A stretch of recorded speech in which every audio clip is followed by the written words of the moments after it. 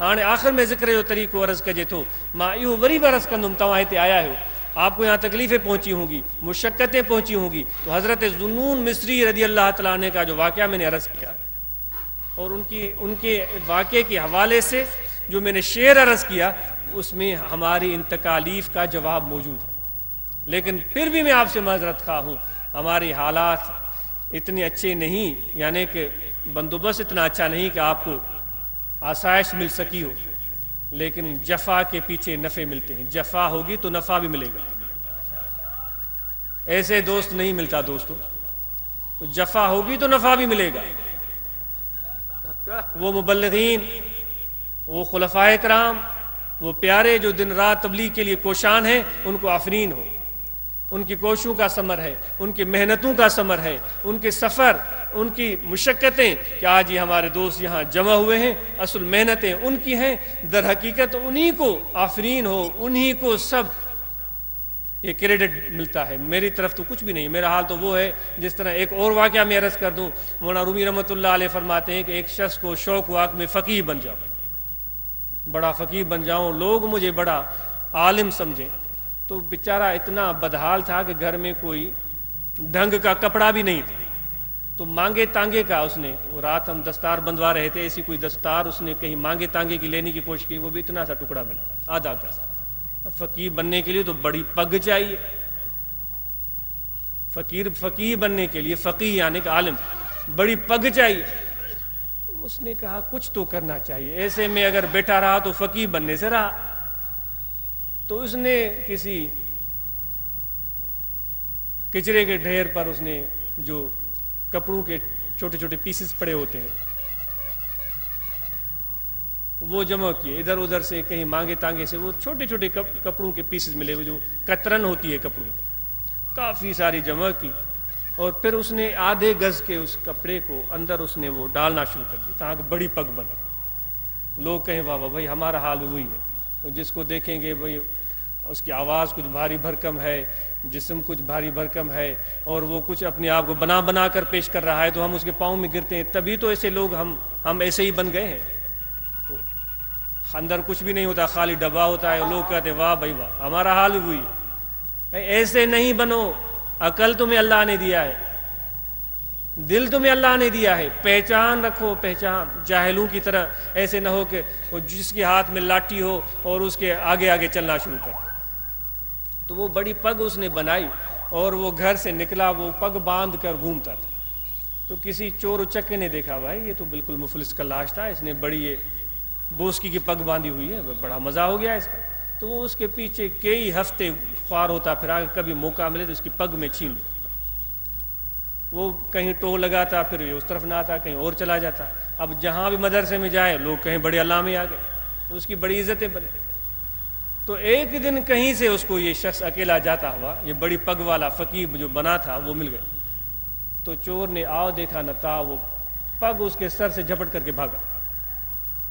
وہ جب دور بھاگنے لگا تو اس نے اپنے سر کو بھی پکڑا اور اس کو دیکھنے لگا. جب کافی دور چلا گیا اس نے کہا او بھائی بات تو سن. اس نے کیا بات ہے؟ اندر دیکھ اس میں ہے کیا؟ تو اس نے کہا نہیں میں گھر جا کر دیکھوں گا. او بے وقوف ابھی دیکھ لے. اس نے یوں جو پگ کو کھولا تو وہ کپڑوں کی کترن گری اور اتنا سا کپڑا تھا. وہ اس کو بڑی صلاحیں سنانے لگا، بے وقوف تو نے میرے دن ضائع، 1 مہینہ میں نے تجھے تاڑا ہے، یہ بوسکی کا پگ مجھے مل جائے گا، اس میں کترن بھری ہوئی ہے. تو ہمارا حال بھی وہی ہے، کترن بھری ہوئی ہے اور کچھ بھی نہیں ہے. نہ اخلاق ہے، نہ عمل ہے، نہ اخلاص ہے، کچھ بھی نہیں. لیکن دوستوں نے وہ جو کہہ دیا کہ بھئی آپ عرض کرو، تو پھر میں یہ سمجھتا ہوں یہ مشائخ کا فیض ہے، مہربانی ان کی ہوگی، ہم عرض کر دیتے ہیں، ہمارا کچھ بھی حال نہیں ہے۔ دعا فرماؤ کہ اللہ مجھے شرم اور حیا دے کہ میں اپنے عمل اور کردار کو درست کروں، اور پھر میں آپ کو عرض کرتا ہوں جو باتیں میں نے عرض کی ہیں ان باتوں کو سمجھنے کی کوشش کرو، ان پر عمل کرنے کی کوشش کرو۔ تو ذکر کا طریقہ جو ہمارے جمع ہونے کا مقصد ہے وہ عرض کر کے میں اپنی گفتگو ختم کرتا ہوں، اور میں پھر مبلغین کی بات کر رہا تھا کہ ان کی محنتوں کو آفرین ہو، جو ہمارے دوست بیرونی ممالک خدمتیں کر رہے ہیں، ذکر کی محفلیں اور انٹرنیٹ پر محنتیں کر رہے ہیں، ہمارے سب پیارے دوست ہیں۔ اگر چند ایک کے نام لوں گا تو دوسرے ناراض ہو جائیں گے، تو سب چند آفتاب اور چند مہتاب ہیں، سب کو آفرین ہو۔ لیکن یہ بات ان کے سمجھ میں آنی چاہیے جو صوفیہ اکرام کا رنگ ہے اس کو پیش کرو، جو ہمارے مشائخ کا طریقہ ہے، جو سلسلہ عالیہ نقش بندیہ ہے، اس کے طریقے کے مطابق کام ہم کرتے چلے جائیں تو آقا انعامدار حضرت صلی اللہ علیہ وسلم کی طرف سے وہ فیض صدیقی نقش بندی ہمیں ملتا جائے گا، جس کا مقصد یہ ہے کہ دل کی اصلاح ہو، نفس کی خرابیاں دور ہوں۔ تو ایسے سینکڑوں لوگ میں نے دیکھے جب انہوں نے ذکر کیا، ذکر والوں کے ساتھ بیٹھے، ان کی زندگی میں انقلاب آ گئے۔ سینکڑوں لوگ، آپ کو اس محفل میں ایسے ہزاروں لوگ ملیں گے، چور تھے، ڈاکو تھے، جھوٹ بولتے تھے، نشہ کرتے تھے، ہر خرابی ان میں تھی، جو میرے پیر کے صحبت میں آئے، ذکر لیا، ذکر کمایا، صحیح معنی میں مراقبہ کیا، صحبت میں آئے، آج ان کے اندر وہ انقلاب آ گیا کہ ان کی تو اصلاح ہو گئی، پوری گھرانے کی اصلاح ہو گئی۔ ایسی سینکڑوں مثالیں، کسی بھی میرے مرشد کے ایک خلیفہ کو آپ کھڑا کر دیں، وہ آپ کو اسی سینکڑوں مثالیں بتائے گا۔ ایک ایک فقیر، کسی فقیر سے آپ مل لیں، اتنے آپ بیٹھے ہوئے کسی بھی قریب بیٹھے ہوئے فقیر سے پوچھیں گے تو آپ کو اپنی کتھا سنا دے گا کہ میں پہلے کیا تھا اور ذکر کی برکت سے مجھے کیا ملا ہے۔ تو دوستو وہ ذکر کیسے ہوگا؟ زبان تالو کے ساتھ چسپان رہے، سانس اپنی جگہ پر آتا جاتا رہے، توجہ آپ کا دل میں رہے، کھڑے ہوئے، بیٹھے ہوئے، لیٹے، سوئے، جاگے، توجہ دل میں رہے کہ دل آپ کا پکارا ہے اللہ اللہ اللہ اللہ اللہ اللہ اللہ۔ یہ قلبی ذکر ہے، زبانی ذکر سے آپ بے شک مستفید ہوتے رہیں، اس سے آپ کو منع نہیں ہے، لیکن یہ قلبی ذکر ہے، توجہ دل میں رکھنا ہوگا، خیال دل میں رکھنا ہوگا۔ جیسے آپ کو پیاس لگ جائے تو آپ کا توجہ پانی کی طرف ہو جاتا ہے، مگر آپ زبان سے پانی پانی نہیں کہتے، تو وہی توجہ، وہی تصور، وہی دھیان آپ کا دل میں رہے کہ آپ کا دل پکار رہا ہے اللہ اللہ اللہ اللہ اللہ۔ انشاءاللہ یہ مشق ذکر کی آپ جاری رکھیں گے تو یہ میرے آقا و مولا حضرت صلی اللہ علیہ وآلہ وسلم کی مہربانی، ان کی نگاہ، مشائخ کے توجہ سے یہ دل آپ کا زندہ، ذاکر اور باخدا ہو جائے گا۔ جو دل زندہ، ذاکر اور باخدا ہو جائے تو پھر وہ کبھی بھی مرتا نہیں، نہ اس کو نیند ہے، وہ بیداری میں، نیند میں، سکرات میں، موت میں، قبر میں، قیامت میں وہ دل ذکر کرتا رہے گا۔ تو زبان آپ کا تالو کے ساتھ چسپان رہے، توجہ آپ کا دل میں رہے کہ دل کہہ رہا ہے اللہ اللہ اللہ اللہ اللہ۔ یہ ایسے سمجھیں کہ دل ایک پنچھی کی طرح بول رہا ہے جسم کے پنجرے میں، اللہ اللہ اللہ اللہ اللہ اللہ۔ یہ ہے ذکر قلبی، اور مراقبہ کریں روزانہ بلا ناغہ، پابندی سے بیٹھ جائیں، آنکھوں کو بند کر لیں، توجہ دل کی طرف لگائیں کہ دل میں ذکر ہو رہا ہے اللہ اللہ اللہ۔ اور حضور نبی اکرم صلی اللہ علیہ وآلہ وسلم کا فیض، آپ حیات النبی ہے، آپ کا فیض تا قیامت جاری ہے، مشائخ کے ذریعے سے توسل سے ان کا فیض ہمارے قلب میں آ رہا ہے۔ تو یہ مراقبہ میں فیض کا انتظار کریں، انشاءاللہ تعالی اس سے آپ کا دل باخدا بن جائے۔ خلوت در انجمن، کافی شرائط ہیں نقش بندی سلسلے کے، ان میں سے ایک ہے خلوت در انجمن۔ اس کو سمجھنے کی کوشش کرو، وہ خلوت در انجمن کیا ہے؟ سینکڑوں لاکھوں لوگوں کے درمیان انجمن میں بیٹھا ہوا ہے، محفل میں بیٹھا ہوا ہے، لیکن وہ خلوت میں بھی ہے۔ بڑی بات ہو گئی، سینکڑوں لوگوں کے درمیان خلوت کیسے ہو؟